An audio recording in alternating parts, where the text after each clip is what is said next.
ఆమెతలు అంటాడు, పగవాడు లెక్కలేనన్ని ముద్దులు పెట్టను, కానీ నిజమైన స్నేహితుడు గాయం చేస్తాడు.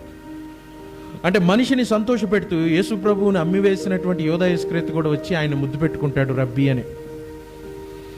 అమ్మేసేవాడు యోధా ఇస్కరియోతు వచ్చి ఏమని చేస్తాడు, ఆయన మెడ మీద పడి ముద్దు పెట్టుకుంటాడు. ఇది వగలమారినటువంటి ప్రేమను కనపరిచి జనాల్ని తన వైపు త్రిప్పుకున్నాడు ఈ అబ్షాలోము. గమనించండి, ఈ అబ్షాలోము గురించి చెప్పినప్పుడు వీడు చాలా అందంగా ఉన్నాడు, ఇజ్రాయిలీలందరిలో ఏ లోపం లేదు. 14వ అధ్యాయంలో చూస్తే అతని గురించి అబ్షాలోము అంత సౌందర్యం గలవాడు ఒక్కడు కూడా లేడంట. తల వెంట్రుకల నుంచి అరికాల నుంచి తలనెత్తి వరకు కూడా అతడు ఏ లోపం లేకుండా ఉన్నటువంటి వ్యక్తి.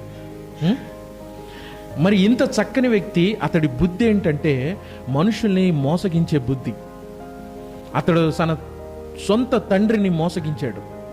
దావీదుని తెలియకుండా రాజ్యము తన వైపు త్రిప్పుకున్నాడు. అపవాది వాడు చాలా చూపులకు చక్కగా రమ్యంగా ఉన్నటువంటి వ్యక్తి, కానీ క్రియలు చూస్తే మటుకు వాడివి అన్నీ కూడా చాలా లోపంతో ఉన్నటువంటి క్రియలు.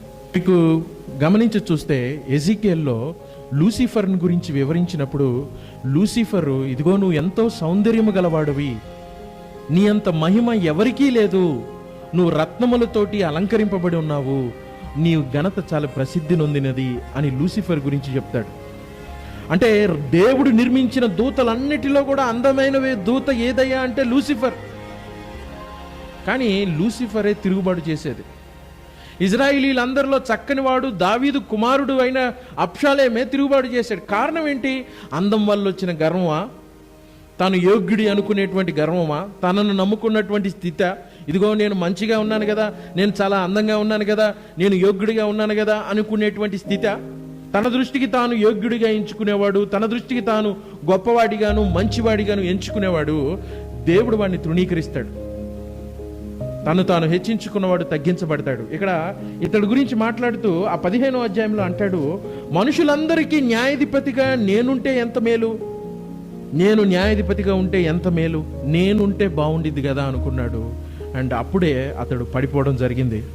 మనుషులనైతే త్రిప్పుకున్నాడు, మనుషులనైతే తన వైపు త్రిప్పుకున్నాడు, కానీ దేవుడి హస్తాన్ని తన వైపు త్రిప్పుకోలా.